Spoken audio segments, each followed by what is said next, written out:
30cm 커요. 30cm씩 100년 동안 많이 커. 많이 큰데 그러면 100년 동안 계속 자라느냐? 그렇진 않아요.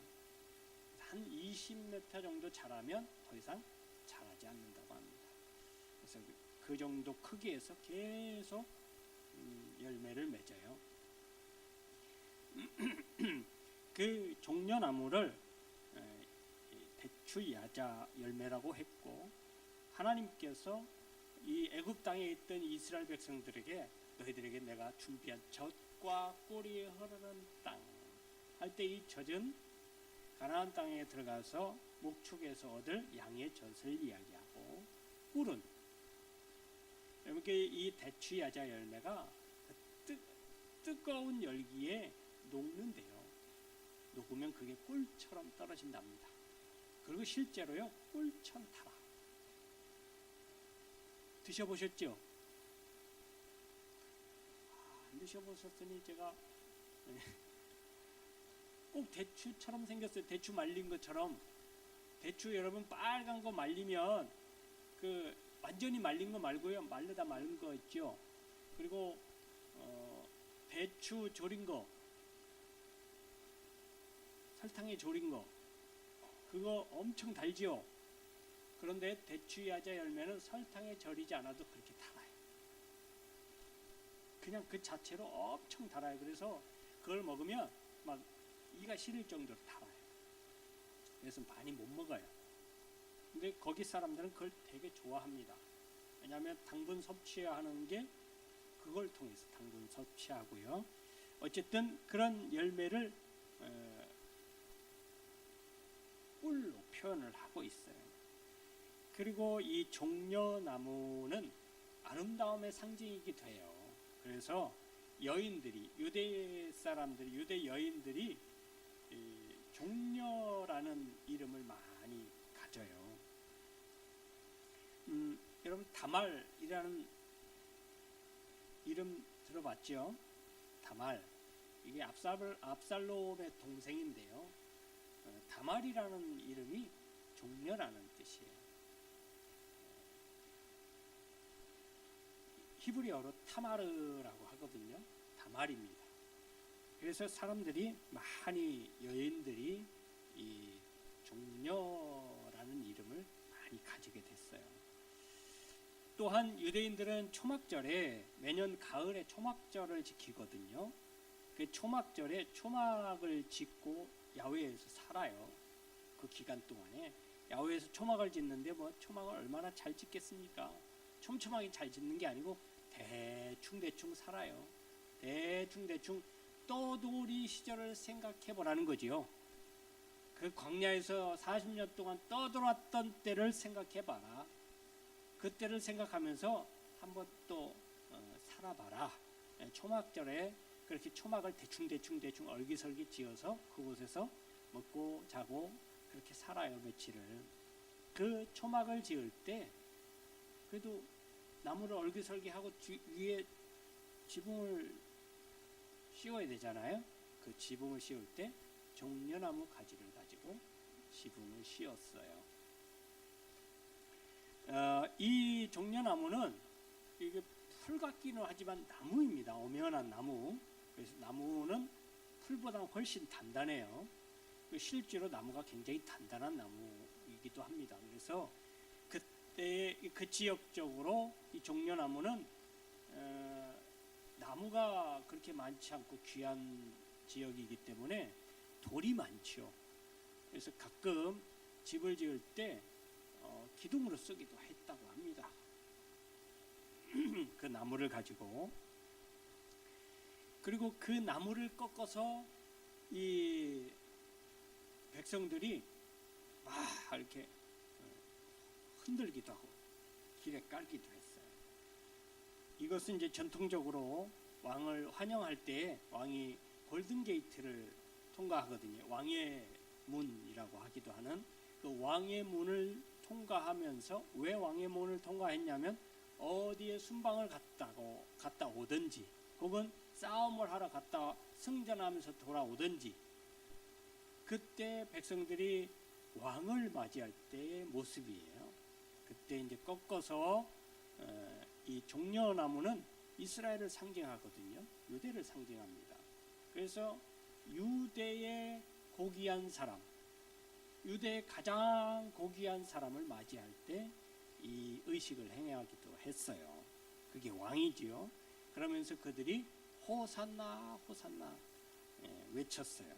이 호산나는 우리를 이제 구원해 주소서라는 뜻이에요. 아무쪼록 구원해 주시면 감사하겠습니다. 우리는 이런 형편에서 건져 주세요 라는 뜻이에요. 시편 118편 25절의 말씀에 보면 여호와여 구하옵나니 이제 구원하소서라고 할 때 이 내용이 호산나라는 뜻이에요. 그래서 어려움이 있을 때마다 하나님 앞에서 혹은 왕 앞에서 호산나 하면서 우리를 구원해달라고 구해달라고 그렇게 외쳤던 기도 내용이기도 합니다. 함축된 기도 내용. 신약 성서에서는 이 호산나라는 말이 6번 사용되어졌어요. 이 호산나라는 것은 하나님의 구원이 사람들에게 깊숙이 가까이 나타나기를 원하는 마음이 담겨져 있거든요. 그 지금 예수님께서 민중 속으로 가까이 들어오심을 나타내는 말, 함축된 말이 호산나예요. 호산나 하면서 맞이한 것은 예수님은 구원을 상징하잖아요. 예수라는 이름 자체가 구원이잖아요. 예수님께서 이제 예루살렘에 입성하신 것은 구원을 위해서잖아요. 우리 모두의 구원을 위해서예요. 그래서 들어오시라는 거예요. 구원이여 내게 임하시라는 거예요. 그런 마음을 담아서 호산나 했던 거예요. 그런데요, 여러분, 그러면 지금 이 현장 분위기는 어땠을까요? 뭔가 축제 분위기였지 않겠어요? 막 들뜬 분위기. 제자들도 아마 모르긴 몰라도 어깨가 많이 확 올라갔을 거예요. 지금 왕을 맞이하는 거예요. 누구예요? 당신 자기들의 스승님이에요. 자기들이 모시던 선생님이 지금 왕으로 맞이함을 받는 거예요. 지금 왕이라고. 그러니 그 옆에 있는 제자들은 당연히 왕의 최측근들이에요. 얼마나 어깨가 올라가겠어요. 아마 제자들도 막 이랬을 수도 있겠습니다. 그런데 이상하게 예수님만 그 당시에 예수님은 아무런 뭐 행동도 말씀도 없으셨어요. 왠지 이상하지 않습니까? 예수님이 거기에서 한 말씀 하실 정도 하실 만도 한데 그 많은 사람들이 예수님을 왕으로 구원자로 지금 맞이하고 있는데 예수님이 그 당시에 거기에서 아무 말도 안 하세요. 뭔가 예수님이 우울하신 것 같아. 전체적인 분위기는 축제 분위기인데 당사자이고 주인공인 예수님은 잠잠하세요. 이 분위기하고 전혀 맞지 않아요. 이 분위기는 당신하고 아무 상관없는 것 같은 그런 예수님의 또 다른 분위기였어요. 왜 그랬을까 싶어요. 그래서 오늘 예수님의 바꿔서 호산나 호산나 하면서 외치던 그 현장 분위기를 그동안 봤다면 오늘은 예수님의 입장에서 예수님의 시점에서 그 상황을 봤으면 좋겠다 이런 생각이 들었어요. 그래서 언뜻 저에게 툭 들어오는 말씀이 세 가지였습니다. 뭐였죠? 꺾어, 흔들고, 외치는. 이 세 가지가 오늘 말씀에 다 들어있잖아요. 이 꺾고 흔들고 외치는 이것이 예수님의 바람이었지 않겠느냐. 했잖아요. 민중들이 지금 군중들이 그거 했잖아요. 그런데 왜 굳이 예수님이 그렇게 또 바라셨을까라는 마음을 갖게 돼요. 네, 오늘 보니까요, 예수님은 그렇게 크게 기분이 좋아 보이질 않습니다. 이 예루살렘에 입성하시고 난 다음에도 그렇게 좋은 분위기는 아니에요. 예루살렘 성에 모인 사람들은 예수님께서 어린 나귀를 타고 입성하시는 모습을 보면 그 모습을 보고 나무 가지를 꺾어서 길에 펴기도 하고 손에 들기도 했어요. 전형적인 왕의 승전을 축하하고 환영하는 행사의 분위기거든요. 완전 축제의 한마당이에요. 웃고 떠들고 즐거워해야 될 그런 상황입니다. 이때 많은 종려나무가 꺾여 나갔습니다. 꺾인 것은 종려나무이지만 사실 예수님의 입장에서 보면 꺾여야 될 게 종려나무 가지가 아니라 꺾은 사람들의 마음이었다는 거죠. 그게 예수님의 마음이었지 않나 생각이 되어져요. 예수님이 원하시는 것은 그들의 교만과 그들의 믿음 없음과 그들과 하나님과 멀어졌던 그 모든 것, 그 속을 꺾기를 원하셨던 거예요.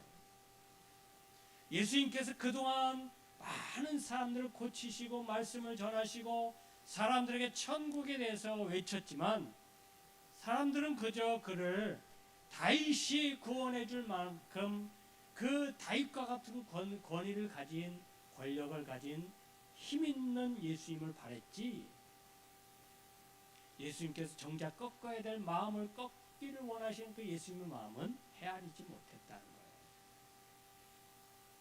그러니 꺾여야 될 마음이 꺾이지 않으니까 나중에 그 꺾이지 않은 마음 때문에 예수님을 다 배신하잖아요. 여러분, 우리가 꺾어야 되는 건 종려나무가 아닙니다. 우리가 꺾어야 되는 건 우리 속에 있는 죄악이어야 됩니다. 우리 속에 있는 교만함이 꺾여야 돼요. 우리 속에 불순종하는 마음들이 꺾여야 됩니다. 우리 속에 불신앙적인 것들이 꺾여야 되는 거예요. 이 시간 예수 그리스도를 맞이하면서 이것들을 꺾어보시기 바랍니다. 꺾으십시오. 그게 꺾여야 예수님이 보여요. 그게 꺾여야 예수님의 말씀이 내게 들어와요. 그게 꺾여야 하나님께서 예수 그리스도를 통해서 우리에게 주시고자 하는 구원이 내게 임하시는 거예요. 할렐루야, 할렐루야. 여러분들 이 강팍한 마음을 꺾으시기 바랍니다. 그 꺾은 종려나무를 가지고 왜 흔들어요? 왜 흔들어요? 옆 사람이 흔드니까 나도 흔들었는데요? 이런 사람들이 많았습니다. 그 자리에 그걸 흔든 사람 중에 왜 흔드는지도 모르고 흔든 사람들도 많이 있었어요. 정작 그 의미도 몰라요. 그동안 왕들이 지나다녔을 때, 왕들이 들어왔을 때 환영하던 그 환영 행사인 줄 알았어요. 그걸로 자기들이 할 것 다 했다고 생각했단 말이죠. 그런데 정작 예수 그리스도께서 말씀하신 그 말씀을 통해서 움직여야 될 마음은 안 움직여요. 우리의 삶은 변화가 되지 않아요. 똑같아요. 여러분, 예수님께서 그때 그렇게 오셨을 때 흔들고 옷을 펴기도 하고 꺾은 나무가지를 길에 펴기도 하고 예수님을 격하게 막 소리지면서 예수님을 맞이했는데 며칠이나 됐다고 예수님께 흔들던 손으로 돌을 던졌잖아요.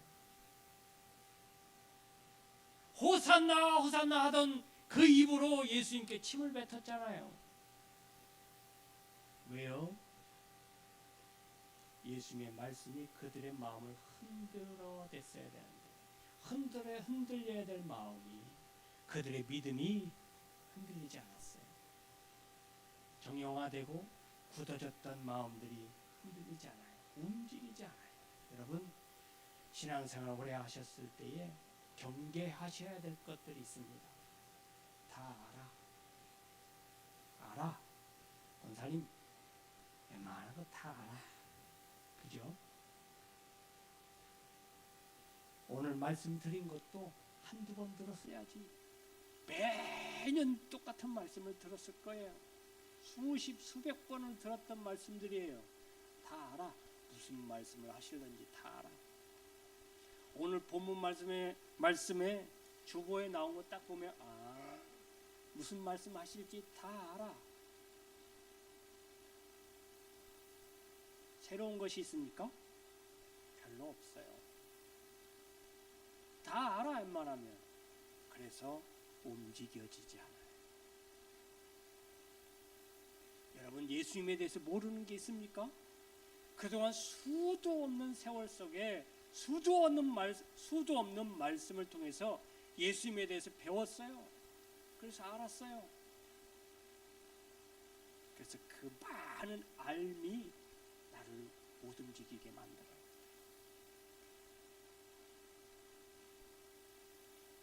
예수님은 그 자리에서 막 예수님을 격하게 환영하고 이런 걸 원하신 게 아니고, 나아가서 자기 구원의 확증을 위해서 살아가는 변화된 삶을 원하시는 거예요. 움직여지는 마음, 움직여지는 믿음, 움직여지는 여러분들의 삶을 예수님께서는 원하시는 거예요. 흔들어요. 여러분, 움직이지 않으면 흔들어요. 자꾸 여러분들의 마음을 흔드세요. 가만히 고정되어 있는 여러분들의 삶에 파문을 일으키세요. 흔들어서. 하나님의 말씀이 떨어져도 끝. 흔드세요. 하나님의 말씀이 나를 얼마큼 바꿔놓을지 기대하는 마음으로 흔들어 보세요. 할렐루야. 하나님께서 내게 말씀으로 다가오신 그 말씀이 나를 얼마만큼 흔들어서 내 삶을 얼마만큼 변화시킬지 기대하십시오. 아무 생각 없이 그냥 하지 마시고. 일주일 동안 또 살아갈 거예요. 근데 일주일 동안 살아가는데, 일주일 동안 살아가는 그 삶이 지난주와 같다면 여러분, 안 흔든 거예요. 흔들리지 않은 거예요. 예수님은 이 땅에 오셨을 때 우리를 흔들려고 오셨거든요. 흔들어 놓으시려고. 그동안 고정되어 있고 정형화된 그런 믿음들을 흔들려고 하나님이 예수를 이 땅에 보내셨어요. 정작 흔들려야 될 우리의 마음을 흔들리지 않아요. 입으로 흔들어요? 생각으로 흔들어요? 많이 흔드십시오. 그런데 진짜 흔들려야 될 건 여러분들의 발이에요. 여러분들의 손이에요. 여러분들의 삶이에요. 여러분들의 손과 발과 여러분들의 삶이 하나님의 말씀으로 흔들릴 수 있기를 바랍니다. 할렐루야. 흔들리는 여러분들의 삶 속에 성령님께서 역사하실 거예요. 아멘. 가만히 있는 사람에게 가만히 있는 소가 무슨 일을 할 수 있겠어요? 뭐라도 움직이고 흔들려야 성령께서 역사하십니다. 할렐루야. 할렐루야. 하나님의 말씀을 듣고 여러분들의 심령이 흔들릴 수 있기를 바랍니다. 그리고 외쳤어요. 호산나. 다 같이 시작. 호산나.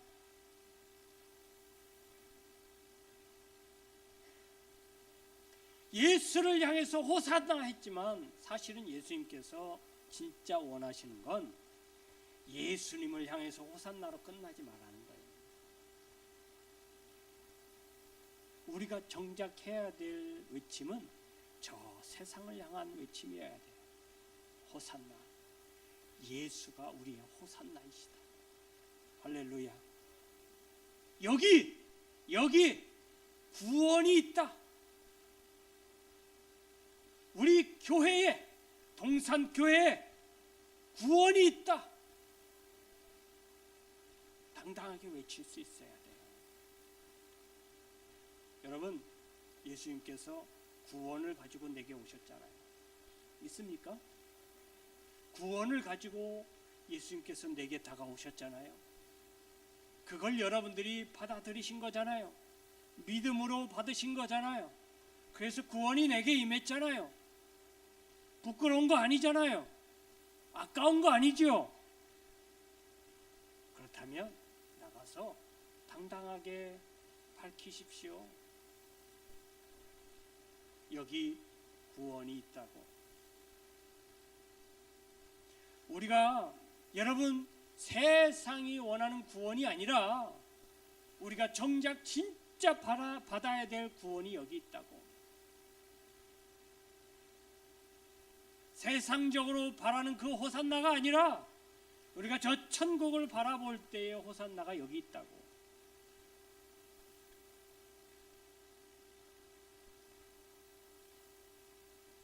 우리는 외쳐야 돼요. 우리는 외치는 자여야 됩니다. 우리가 외치지 않으면 우리 대신 돌이라도 외칠 거예요. 돌이 나 대신, 내가 하지 않으면 돌이 해요. 내가 해야 할 일을 돌이 대신한다니까요. 내가 해야 할 의무를 돌이 대신한대요. 이것 죄입니다. 분명히 죄예요. 내가 해야 할 일을 하지 않았기 때문에. 예수님은 우리에게 외치라고 말씀하고 계시는 거예요. 하나님은, 예수님은 이 입성하실 때에 흔들면서 호산나 호산나 하는 그 사람들이 입을 보면서 얼마나 슬펐을지를 생각해 보시기 바랍니다. 여러분, 호산나 호산나 하면서 왕이시여 나를 구원해 달라고, 예수님 나게 오시라고 했던 그 입들이 며칠도 안 돼서 죽여라 죽여라, 예수를 잡아 죽여라, 그 입이 똑같은 입이에요. 호산나 했던 그 입이 며칠도 안 돼서 똑같이 저 예수를 잡아 죽여라, 십자가에 매달아라 했던 그 입이라니까요. 그렇게 외치라고 주신 입이 아니에요. 그렇게 떠들으라고 예수님께서 우리에게 오신 게 아니에요. 여러분, 예수님을 향해서 호산나 해서 우리가 구원을 받았으면, 구원을 선물로 받았으면, 여러분 나가서도 호산나 하십시오. 여러분들의 삶 속에서 호산나를 증명해 보이셔야 됩니다. 내게 구원의 왕으로 오신 예수 그리스도를 여러분들의 삶으로 구현해 내셔야 돼요. 증명해 내셔야 됩니다. 아, 구원받은 사람은 저렇게 살아가는 거지 라고 사람들이 인정할 만한 삶을 사셔야 됩니다. 그게 외치는 거예요. 직접 나가서 구원을 외치고 예수를 외치는 것도 외치는 거지만, 여러분들의 삶 속에서 예수를 부끄럽게 하고 교회를 부끄럽게 하고 신앙을 부끄럽게 한다면 그건 예수를 십자가에 못 박아라 한 사람과 똑같은 거예요. 뭐가 달라요? 한 입으로 주일날 와서는 호산나 해놓고 여러분들 삶 속에서는 죽여라 그런 거예요. 뭐가 달라요? 똑같은 거예요. 예수님이 얼마나 슬퍼했을지, 그래서 그 호산나 호산나 환영하는 인파 속에서 아무 말씀도 못 하시는 이유가 거기 있었어요. 얼마나 답답했을까요? 얼마나 한심하기도 하고, 그 사실을 아니까 예수님이 이미 그들이 금세 배신할 것을 알아요. 예수를 십자가에 못 박으라고, 예수를 십자가에 달아 죽이라고 외치는 사람 중에는 분명히 예수님께서 막 병을 고치고 오병이의 기적을 통해서 양식을 주시고 했던 그 현장에 있었던 사람들도 있었을 거랍니다. 예수의 구원을 현장을 보고 경험하고 맛보았음에도 불구하고 그들의 삶은 예수를 십자가에 못 박으라는 거였다는 거예요. 그러니 예수님께서 얼마나 슬퍼했을까요?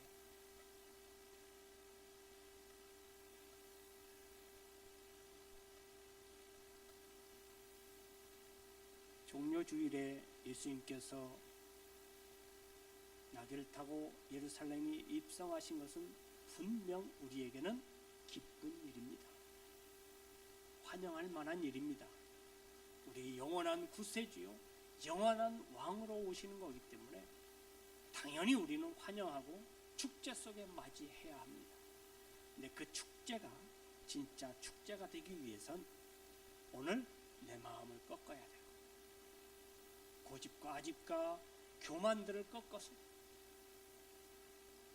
흔들리는 흔들어야 되고 변화되는 그 삶 속에서 예수의 구원을 확증하고 증명해낸다면 우리의 삶은, 우리는 종료주일이 분명 축제일 것입니다. 오늘이 축제가 되기 위해선 뭐 해야 된다? 꺾고 흔들고 외쳐야 돼. 할렐루야. 여러분들의 삶 속에서 늘 꺾고 흔들고 외침으로 예수 그리스도의 구원이 늘 내 마음속에 축제가 될 수 있게 주님의 이름으로 축원합니다. 기도합니다. 하나님, 움직여지지 않고 돌박과 같은 단단히 굳어져 있던 우리의 심령을 깨워주시고 흔들어 주시고 갈아엎어 주셔서 예수를 위한 삶, 구원의 삶을 확증하는 삶, 증명해내는 삶, 그 삶을 통해 우리의 삶이 예수의 구원으로 인한 축제적인 삶이 되어질 수 있도록 은혜 위에 은혜를 더해 주옵소서. 이제는 우리 주님 예수 그리스도의 은혜와 우리 아버지 하나님의 크신 사랑하심과 성령의 감화 감동 교통 내주 역사하신 은혜가 꺾어 흔들고 외쳐 구원이 모든 사람들에게 임하는 축제가 되기를 원하는 우리 모든 성도님들 머리 위에, 저들 직장 위에, 사업 위에, 일터 위에, 가정과 이 나라의 민족과 온 세계 위에 이제로부터 영원토록 함께 있을지어다. 아멘.